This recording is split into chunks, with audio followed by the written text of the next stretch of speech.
Remember last season when Forest beat Liverpool, won 7 games in a row? Everyone was smiling. Feels like a distant memory right now. Welcome to the video.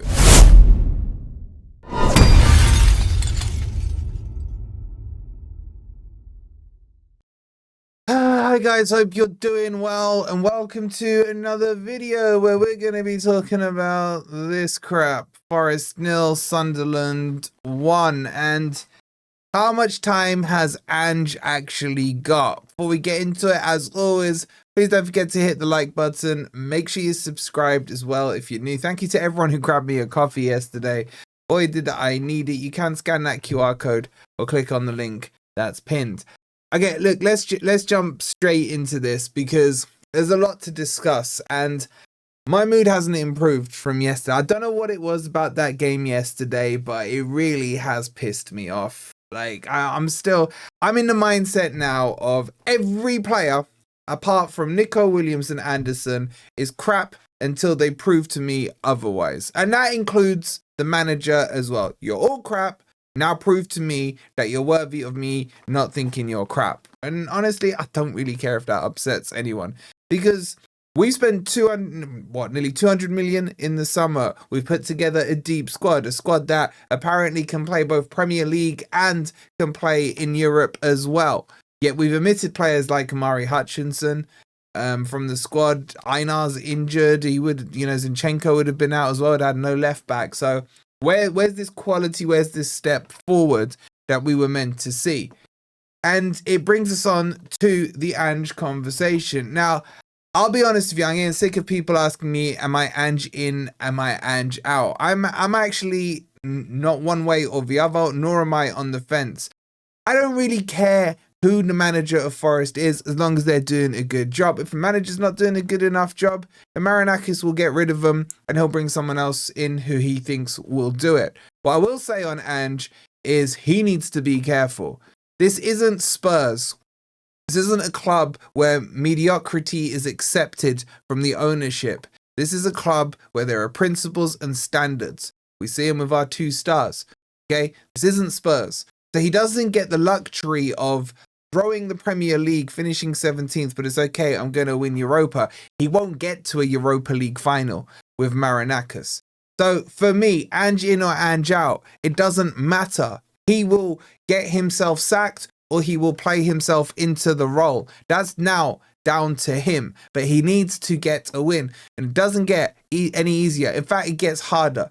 Our next Premier League game is Newcastle away. Then I think we got Chelsea at home. Then we got our loss away to Bournemouth coming up. And then if Scamarim is still in a job, we will get 3 points at home against United. But he's on the edge of a cliff himself. So Ange, for me, I like him. I like what he says. I like his style of play. It's entertaining. Yesterday was not that. Yesterday was so far from that. It just felt like he came up against an organised Sunderland team. By the way, Sunderland do need some credit. They reminded me a lot of how we played last season under Nuno, how we were organised, and then when we got the chances, we took them. And that's what I want to talk about. These bloody chances. It always felt like last season, whenever there was a chance, Forest would score. But we wouldn't get many chances. I was looking at the XG over the last few games. Now, yesterday's game, we were 1.65 to their 1.19. Okay, the difference wasn't massive in that one. If we look at the Betis game, our XG was 3.27 and theirs was 0.49. Yet the score ends up somehow 2-2. Explain that one to me. If we go to the Burnley game, we were 1.10, they were 0.85. Again, that's a little closer. And then if you go to the Swansea game, it's absolutely crazy. They were 0.58 and we were 2.64. Yet with a 0.58 XG, they got 3 goals. Like, someone make that make sense. Yet last season, we would have XGs of under 1 and end up with maybe 1 or 2 goals and enough to keep it out. So, how that makes sense, I don't know. We're creating more chances. Now, what I will say as well is this isn't on just Ange. Because if you look at the patterns of play, if you look at how Forest were unable to break Sunderland down, how we just ended up freaking like vampires, crosses coming in pretty much all game, and then passing backwards, sideways. It was getting seasick, man. It was just like a swaying boat half the time. The players have to take some responsibility and just trusting them to basically go out and play football, be disciplined, or should I say attack-minded in the way they're doing it. And you know what? You've got to convert your damn chances. I'm trying to think, like, for the last 3 games, we've had gilt-edged chances that we have missed. Callum Hudson-Odoi, open goal, for example, against Betis. Chris Wood yesterday, a header, unmarked, unchallenged at the back post. A good pace on that cross as well from Hutchinson. And you're like, why is the back of the net not bulging? And there's loads of chances, man. Think of the Swansea game, how many we just, farted out into the wind. So why are the players now unable to convert chances when last season, if Wood got a chance, it was a goal? And does it come down to a particular player? And who am I talking about here? Elanga. Are we missing Elanga? Was Elanga actually more important than we thought? Or maybe you did think he was that important? I'd love to hear your comments on this down below. Because Elanga's XG last year was 17. I think he got, 6 goals and 11 assists. And pretty much most of those were for Chris Wood. Is Chris Wood going to struggle now without someone like Elanga on the wing? Because Bakwa, aka backwards, for the last 3 games, he's done nothing on the right wing. Enjoy, as I said yesterday, and I don't change my mind from what I said on the player ratings, he's crap until he shows me he's not crap. Like, there's nothing on the wings. And Callum Hudson-Odoi, like, if he starts, he plays crap, but if he comes off the bench, he looks like he kind of flatters to deceive. I thought he was okay yesterday without really being that good. And then Hutchinson came on and he looked good. Provided some crosses, should have maybe scored himself. Put some air on your shot, man. Get it over the keeper's foot. But was Elanga's kind of X factor with that pace enough? Or are we looking back at this with, tinted goggles? Because Elanga was probably rubbish up until the Villa game last season, and then went through this nice purple patch. And he came on as a sub. I think he came on as a sub, if I remember rightly. Got the winning goal late on, and then just kind of accelerated on. But then he did dry up towards the latter end of the season, where he really was a bit anonymous. But I think Elanga was important to the style of play that Nuno did. That kind of soak up a bit of pressure, create some pockets of space, try and release Elanga. But he wasn't just that, was he? Because of the assists he brought in. So I'm just saying right now, I'm so confused about this team. I like what I see in terms of attacking football. I can't believe some of the goals we've conceded. And again, that's something else if you reflect on last season. I think to a game like Wolves away where we won, I think it was 3-0 off the top of my head, 2 or 3-0. And Wolves had some absolute gilt-edged chances to score and they didn't take them. That was the general flow of last season.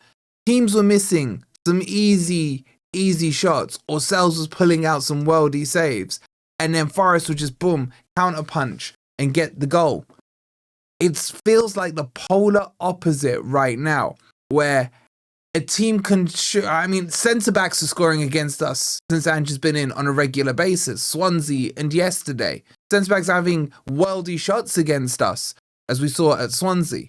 And those shots are going in. They weren't going in last season when we were in that purple patch. Think at Liverpool when we beat them 1-0 and Sells fumbled it on the line but was able to kind of, regain his bearings and was able to stop it from going over the line. If that happened this season, I think him and the ball end up in the back of the net. So is there a bit of luck that was there last year that isn't there this year involved? Will it start to click? My honest answer is I ain't got a clue. I think we'll probably win on Thursday. That may be a morale booster. But can I say that with any certainty or confidence right now? No, I can't. And then Newcastle away. And then I've had this dumb thought about Newcastle away. Well, that's where, remember when Nuno came in? We lost to Bournemouth after that stupid double yellow card, the corrupt ref, allegedly. And then we went away to Newcastle. Everyone thinking we're probably not going to win this on I think it was Boxing Day, if I remember rightly. And we beat them 3-1. Chris Wood hat-trick.